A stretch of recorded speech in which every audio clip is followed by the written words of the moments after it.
Hello, मैं ब्रजेश। और आप सबको मैंने इसके पहले एक वीडियो बनाया था परागकणों के बारे में। तो परागकणों के बारे में बताया था आप सबको कि जो परागकण होता है, तो एक परागकण का निर्माण कहाँ पर होता है, कैसे होता है, उस पर जो कितने आवरण होते हैं और वाह्यचोल और अंतःचोल किसके बने होते हैं, सारी मैंने बात बताई थी। और वो भाग मैंने पढ़ लिया था कि एक पुष्प का जो नर भाग था। आज हम यहाँ पर पढ़ेंगे एक पुष्प के मादा भाग के बारे में पढ़ेंगे, जिसको हम क्या कहते हैं, जायांग कहते हैं। और यह पुष्प का कौन सा भाग होता है, मादा भाग होता है। गायनोसियम या इसको बोला जाता है पिस्टिल। अब इस पिस्टिल में अगर हम बात करें कि जो गायनोसियम है वो बना किससे होता है, तो वह छोटे छोटे स्त्री केसर से मिलकर के बना होता है। अब स्त्री केसर क्या होता है, तो पुष्प का यह एक छोटा सा भाग है। अब एक पुष्प के स्त्री केसर की बात करते हैं, उसे पुष्प के मैंने बताया था, सबको भी पता है, 4 भाग होते हैं। कौन कौन से, जैसे वाह्य दल पुंज, दल पुंज, पुमंग और जायांग। तो वाह्य दल पुंज और दल पुंज जो होता है सहायक होता है, पुमंग और जायांग मुख्य होता है। और उसके बाद पुमंग के बारे में मैंने बता दिया था और आपको आज बताएंगे जायांग के बारे में। तो जो जायांग है, जायांग वास्तव में किससे मिलकर के बना होता है, स्त्री केसर से मिलकर के बना होता है। अब एक स्त्री केसर जो होता है वो किससे मिलकर के बना होता है भाई, तो देखो यहाँ पर एक स्त्री केसर का फिगर बनाया गया है। अब इस एक स्त्री केसर में आपको यहाँ पर लिखना भी है। हम अगर लिखें तो एक जो स्त्री केसर है तो उसमें कौन कौन से भाग हैं, तो हमें याद रखना कि जो सबसे नीचे की ओर है, आप लिख भी सकते हो कि एक स्त्री केसर में जो सबसे नीचे की ओर फूला हुआ भाग होता है, उस फूले हुए भाग को हम कहते हैं अंडाशय। अंडाशय कहा जाता है, ठीक। अब ये जो अंडाशय होता है, इस अंडाशय में जो बाहर का आवरण होता है उसको बोलते हैं अंडाशय की भित्ति। आगे चल करके इंपॉर्टेंट याद रखना है कि अंडाशय की जो भित्ति होती है वो फल भित्ति का निर्माण करती है, और जो अंडाशय होता है आगे चल करके वह फल का निर्माण करता है, ठीक। मैंने क्या बताया कि जो अंडाशय होता है यह स्त्री केसर का नीचे का फूला हुआ भाग होता है, और ये आगे चल करके निषेचन के बाद किसका निर्माण करेगा, फल का। और जो ओबरी वाल है, ओबरी वाल जिसको अंडाशय की भित्ति बोलेंगे, वो भी किसमें बदल जाएगी, फल भित्ति में बदल जाएगी। और फिर उसके नीचे जो एक भाग है और इसको बोलते हैं पुष्पासन, पुष्पासन बोल दिया जाता है।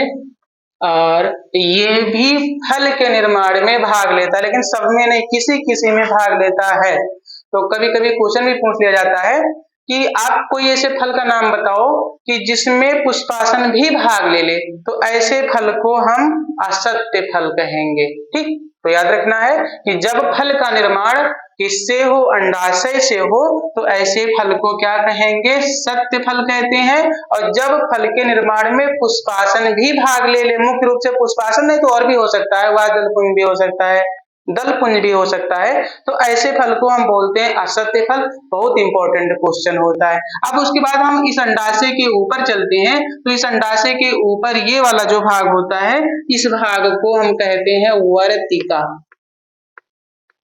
वर्तिका बोल दिया जाता है। यह स्त्री केसर का ऊपर का पतला सा लंबा भाग होता है, और ये दूसरा भाग हो गया। फिर उसके बाद इसके ऊपर चलते हैं, एक जो घुंडी नुमा नोब लाइक फूली हुई रचना होती है, जिसको हम कहते हैं वर्तिकाग्र, वर्तिकाग्र हो जाता है, ठीक। यह स्त्री केसर का सबसे ऊपर का भाग होता है। तो मैंने क्या बताया कि जो स्त्री केसर होते हैं, पिस्टिल होते हैं, उसके कितने भाग होते हैं, 3 भाग होते हैं। सबसे नीचे की ओर जो फूला हुआ भाग होता है उसको अंडाशय कहते हैं।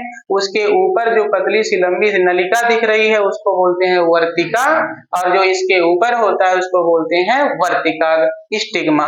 जब पोलिनेशन होता है, परागण होता है, तो परागण की क्रिया में परागकण यहीं पर आकर के ठहरता है, और यहीं पर उसका अंकुरण होता है। इसके पहले मैंने बताया था कि क्वेश्चन में पूछा भी जाता है कि परागकणों का अंकुरण कहाँ पर होता है, तो स्त्री केसर के जो सबसे ऊपर का भाग वर्तिकाग्र होता है वहीं पर परागकणों का अंकुरण होता है और आगे चल करके पोलन ट्यूब का निर्माण करता है। इतना मैंने बताया था। तो अब हम चलते हैं कि ये जो स्त्री केसर, तो स्त्री केसर के अंदर में जायांग की मैंने बात किया, जायांग किससे मिलकर के बना होता है, स्त्री केसर। अब स्त्री केसर के अंदर में एक गोलाकार छोटी छोटी या अनेक रचनाएं होती हैं और ऐसी रचनाओं को हम क्या कहते हैं, बीजांड बोलते हैं। इसको और भी हम नाम से जानते हैं। इसको और किस नाम से जाना जा सकता है, इसको कहा जा सकता है दीर्घ बीजाणु धानी। क्या बोलेंगे, दीर्घ बीजाणु धानी। किसको कहा जा रहा है, बीजांड को। या इसी को और हम क्या कह सकते हैं, इसी को कहा जा सकता है गुरु बीजाणु धानी कहते हैं। या इसी को और एक नाम से जानते हैं महा बीजाणु धानी कहते हैं। अब इसको दो तीन नामों से जान के शायद क्लियर हो गया होगा। अगर इसमें से कोई भी क्वेश्चन में आए तो आपको एक ही आंसर लिखना है। क्या क्या है, अगर क्वेश्चन में आ सकता है कि एक बीजांड की संरचना का वर्णन करो तो आप वो भी वही लिखोगे, या अगर क्वेश्चन में आ जाए कि दीर्घ बीजाणुधानी क्या है तब भी वही लिखोगे, गुरु बीजाणुधानी आ जाए तब भी वही लिखोगे, उसके बाद महाबीजाणुधानी आ जाए तब भी आप वही लिखोगे। फिर अगर कहीं पर मान लो कि आ जाए कि स्त्री से संबंधित, तो ये किससे संबंधित है, स्त्री धानी भी इसको हम बोलेंगे। क्या बोलेंगे, स्त्री धानी। तो एक स्त्री धानी की अगर हम अंदर में चलते हैं तो यहाँ पर देखो तो ये पाया कहाँ पर जाता है, बीजांड कहाँ पर होता है, तो बीजांड वास्तव में किसके अंदर में होता है, अंडाशय के अंदर में होता है। देखो यहाँ पर दिख रहा है ना भाई कि ये जो अंडाशय हो गया और अंडाशय के अंदर में ये वाली जो रचना है, इसी रचना को क्या बोलेंगे, बीजांड कहते हैं। अब एक जो बीजांड होता है इसमें एक भी हो सकते हैं अनेक भी हो सकते हैं। अब यहाँ पर देखो जैसे मैंने एक बीजांड के बारे में यहाँ पर एक फिगर ड्रा किया है, तो देखो ये जो है ये वही है।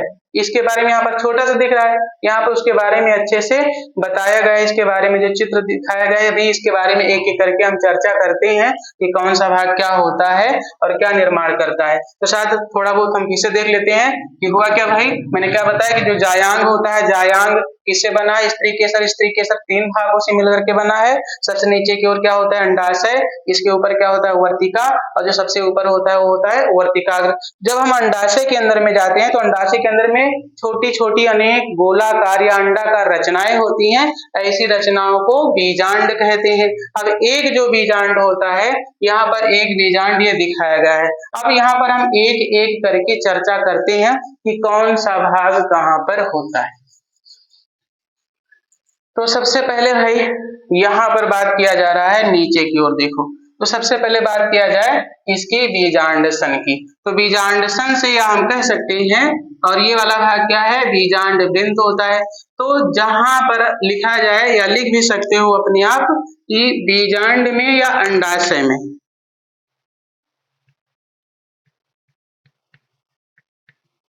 अंडाशय में, तो ये दिख रहा है ना ये अंडाशय, तो ये समझ लो ये पूरा भाग इसके अंदर, ये बाहर सब क्या है अंडाशय, इसके अंदर में क्या है बीजांड, ते वाला भाग। तो हम लिखेंगे कि अंडाशय में जहां पर बीजांड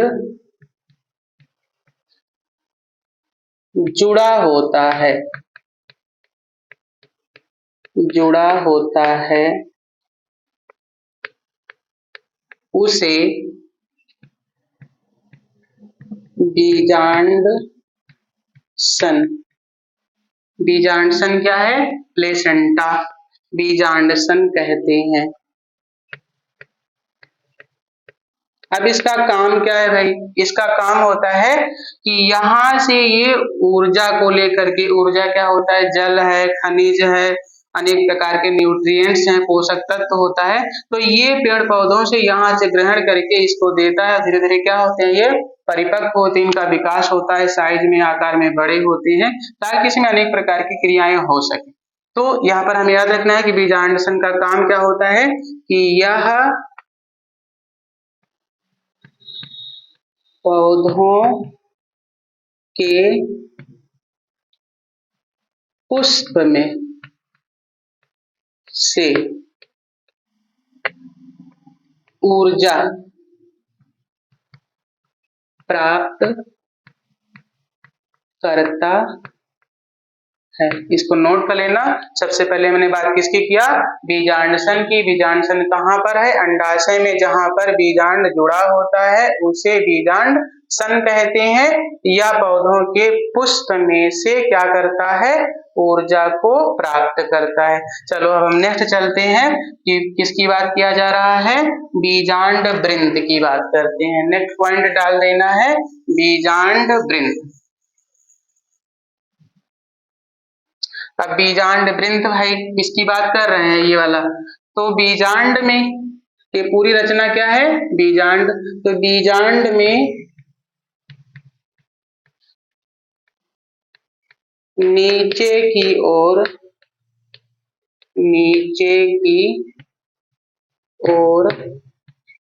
एक पतला सा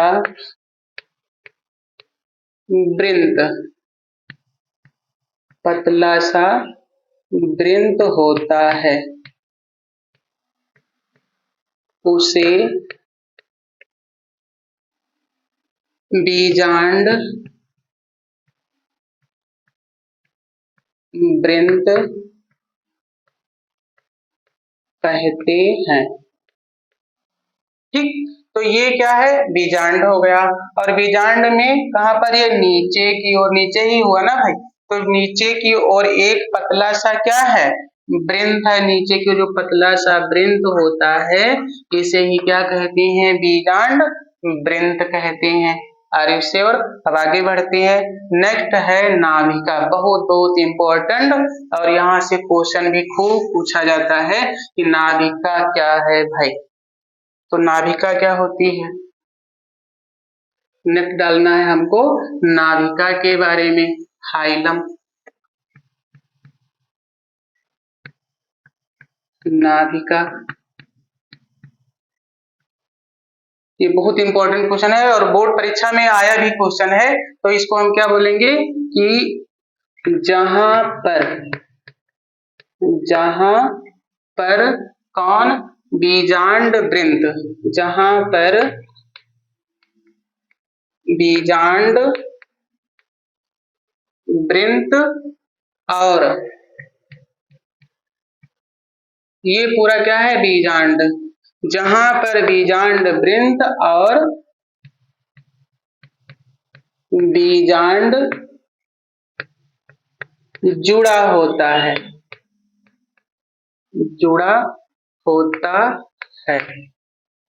उसे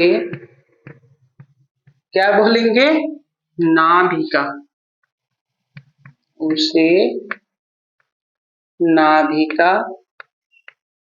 कहते हैं।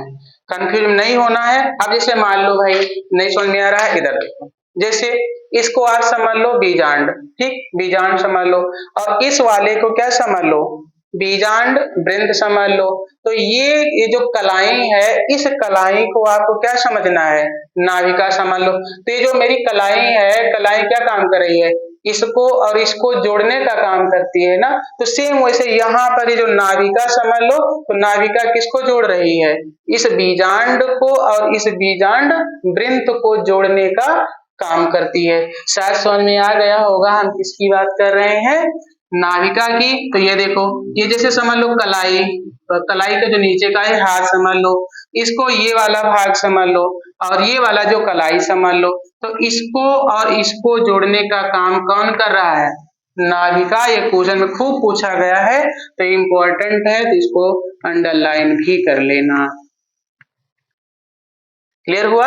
नाभिका क्या है कि जहां पर बीजांड वृंत और बीजांड जुड़ा होता है उसे नाभिका कहते हैं। अब चलो नेक्स्ट पर हम चलते हैं भाई।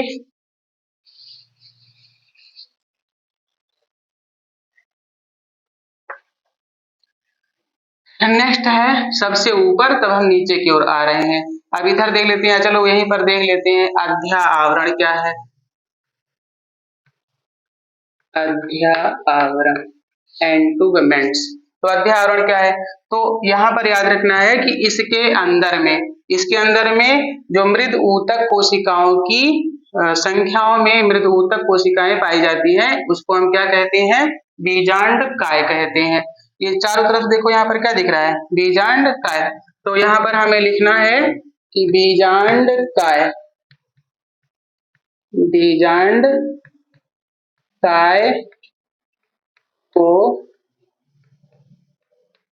चारों ओर से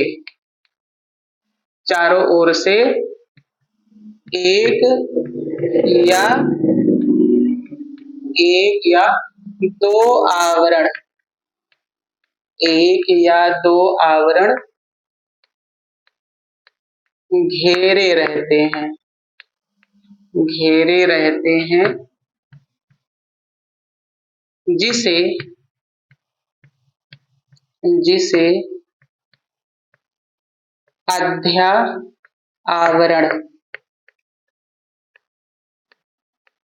जिसे अध्या आवरण कहते हैं। तो देखो यहाँ से एक दो यहाँ से, तो चारों ओर से घेरा हुआ है ना, लेकिन ध्यान देना है आगे एक जगह पर घेरा नहीं होता, इसके बारे में अभी हम चर्चा कर रहे हैं। तो इतना इम्पोर्टेंट याद रखना है कि अध्या आवरण क्या है कि जो बीजांड को चारों ओर से घेरा होता है उसे अध्या आवरण कहते हैं। इम्पोर्टेंट यहाँ पर थोड़ा सा याद कर लेना है कि कुछ अपवादिक रूप में होते हैं।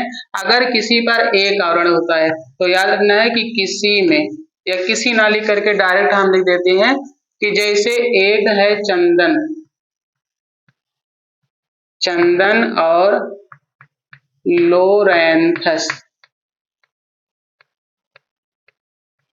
चंदन और लोरेंथस में, बहुत इंपॉर्टेंट है, नोट कर लेना इसको। तो चंदन और लोरेंथस में कोई आवरण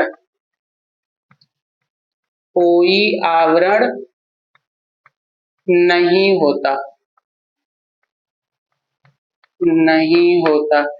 तो इसको कहते क्या है, तो इसको कहा जाता है अध्यावरणी।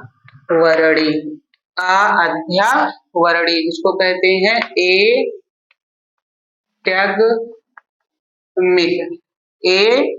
एटैगमिक बोल देते हैं कि जिसके ऊपर कोई आवरण ना हो उसको क्या कहा जाएगा, अध्यावरणी। होता किस में है, किसमें याद रखना है हमें, चंदन और लोरेंथस में याद रखना है। दूसरा हम याद कर लेंगे, दूसरा देखो इंपॉर्टेंट क्या होता है कि दो है जैसे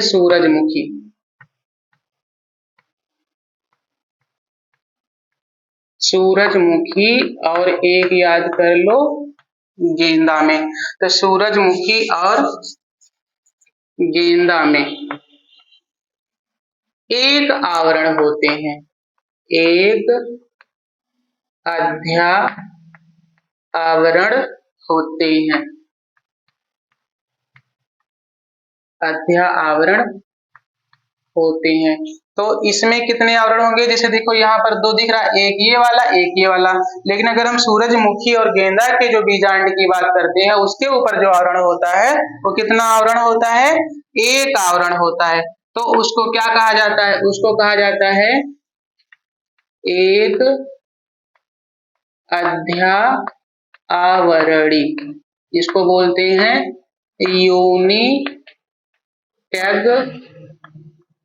यूनिटैगमिक कहा जाता है। याद रहेगा, सबसे पहले क्या बताया गया कि जिसके ऊपर कोई अध्यावरण ही नहीं होता है, किसमें नहीं होता है, चंदन और लोरेंथस में नहीं होता है। दूसरा आपको बताया गया कि जैसे सूरजमुखी और जो गेंदा होते हैं उस पर कितने आवरण होते हैं, एक अध्यावरण होते हैं, इसलिए इसको क्या कहते हैं, एक अध्यावरणी। उसको क्या बोला जाएगा, यूनिटैगमिक। तीसरा हमको याद रखना है, तीसरा इंपॉर्टेंट क्या है कि अब रही बात मोस्ट कॉमन की, तो सबसे ज्यादा सामान्य में जो कितने आवरण होते हैं, 2 आवरण होते हैं। तो सामान्य रूप में हम सब में कह सकते हैं कि जिसमें बीजांड में या जिस बीजांड के चारों ओर जिसमें 2 अध्या आवरण होते हैं तो उसे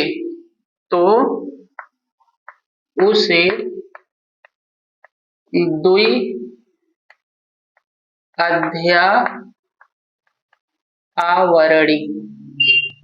अध्या आवरणी क्या है, जिसको बोलते हैं बाईटैगमिक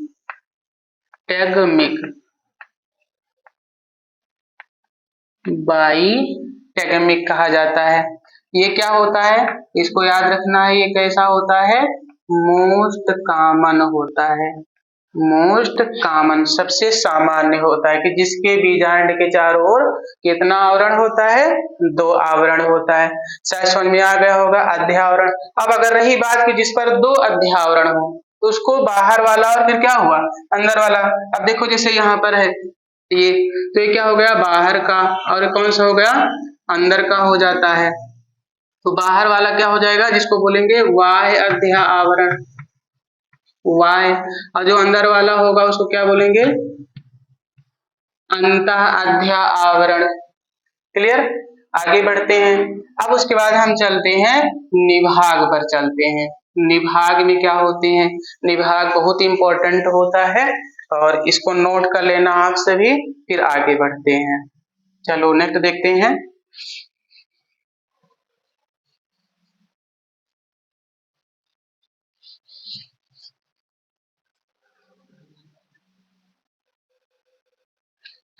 देखो निभाग भाई क्या है, निभाग का मतलब भाग जा, ऐसा कुछ भी नहीं है। निभाग क्या है कि वास्तव में यह बीजांड का ऊपर का भाग होता है। जैसे ऊपर तो नहीं होते हैं कि जैसे जैसे देखो नीचे होते हैं, सबसे पहले तो ये ऊपर की ओर होता है, लेकिन जैसे जैसे बढ़ते जाते हैं किधर की ओर चले जाते हैं, नीचे की ओर चले जाते हैं। तो फिर उसके बाद यहाँ पर निभाग क्या है, चले जा जिसको कहा जाता है, क्या बोलेंगे, चले जा। इसका काम क्या होता है, तो यहाँ पर याद रखना है कि यह वह स्थान जहां से अध्या आवरण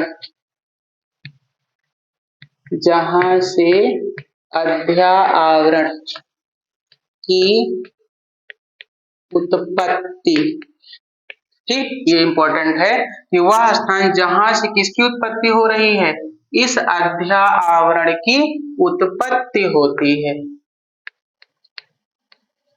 अध्यावरण की उत्पत्ति होती है तो उसे निभाग कहते हैं। ठीक, क्लियर। तो निभाग क्या है कि जहां से किसकी उत्पत्ति हो रही है, अध्या आवरण की उत्पत्ति होती है, उसे क्या कहा जाता है, निभाग। अब इस अध्या आवरण के अंदर में क्या पाए जाते हैं, ऊतक होते हैं, और इस ऊतक को क्या कहा जाता है, बीजांडकाय। और ध्यान रखना इसी बीजांडकाय वास्तव में आगे चल करके जब परिपक्व होता है तो यहाँ से एक कोशिका का निर्माण होता है। तो याद रख लो, बीजांडकाय क्या है, ये कैसे होते हैं, इनकी कोशिकाएं जो होती हैं वो कैसी होती हैं, द्विगुणित होती हैं, और ये आगे चल करके किसका काम करती हैं, इसको बोलेंगे दीर्घ, आगे पढ़ाया जाएगा, दीर्घ बीजाणु मातृ कोशिका, दीर्घ बीजाणु मातृ कोशिका, जिसको कहा जाएगा मेगा स्पोर मदर सेल। और इसी से किसका निर्माण हो जाएगा, इसी से निर्माण होगा दीर्घ बीजाणु का निर्माण होता है। और जब ये दीर्घ बीजाणु जब इसमें से बनते हैं तो यहाँ पर अर्धसूत्री विभाजन होता है और कितने बनते हैं ये 4 बनते हैं और सब कैसे होते हैं आगुणित होते हैं और इसमें से 3 नष्ट हो जाता है और एक बचता है और वही क्या कहलाता है वही कहलाता है सक्रिय दीर्घ बीजाणु जिसको बोलते हैं active mega spore active mega spore कह देते हैं और यही आगे चल करके किसका निर्माण करता है ये निर्माण करेगा भ्रूण कोश का। शेयर कहाँ की बात किया गया था बीजांडकाय की। बीजांडकाय जो होते हैं कैसे होते हैं द्विगुणित होते हैं और वहां पर कुछ ऐसी जो कोशिकाएं होती हैं जो किसका काम करती हैं दीर्घ बीजाणु मात्र कोशिका का और उसी से किसका निर्माण होगा सक्रिय दीर्घ बीजाणु का और यही आगे चल करके किसका निर्माण करेगा भ्रूण कोश का। अब देखो यहाँ पर तो इसके अंदर में ये जो दिख रहा है तो एक जो थैली जैसी रचना दिख रही है ये वाली जो थैली जैसी रचना इसी थैली जैसी रचना को ही क्या कहा जाता है एम्ब्रियो सैक। इसी को हम क्या बोल देते हैं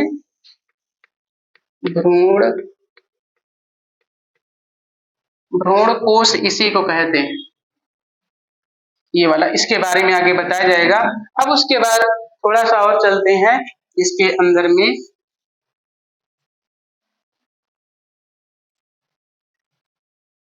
एक भाग है नीचे की ओर और इसको कहा जाता है ऊपर डाल दें माइक्रोपाइल। ये क्या है माइक्रोपाइल और एक छोटा सा छिद्र हो जाता है तो माइक्रोपाइल ये क्या काम करते हैं तो इसी भाग से एक सूक्ष्म छिद्र बन जाता है ये वाला ऊपर यहाँ चला। तो अगर इसके बारे में हम लिखेंगे तो इसको क्या कहा जाएगा तो बोलेंगे कि जो अध्या आवरण है चारों तरफ से जो घेरा रहता है लेकिन नीचे की ओर एक सूक्ष्म छोटा सा छिद्र बन जाता है इसी छिद्र को ही क्या कह देते हैं माइक्रोपाइल कह देते हैं और इसी भाग से कौन प्रवेश करते हैं इसी भाग से आ जाते हैं पोलन ट्यूब।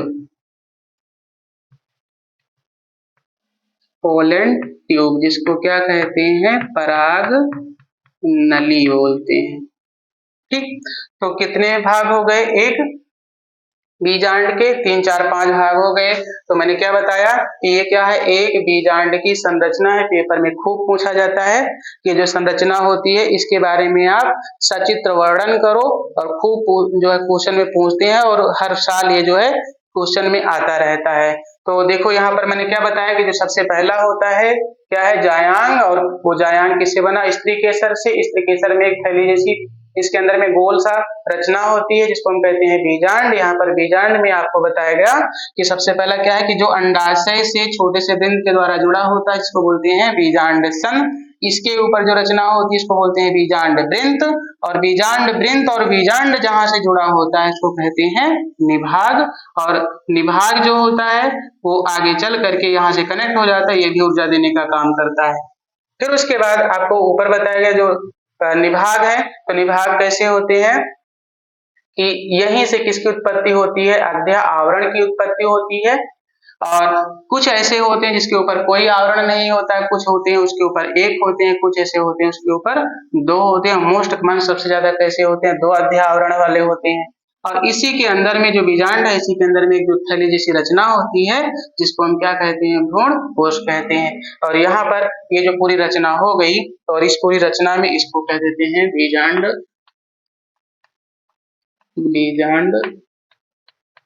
द्वार बोल देते हैं।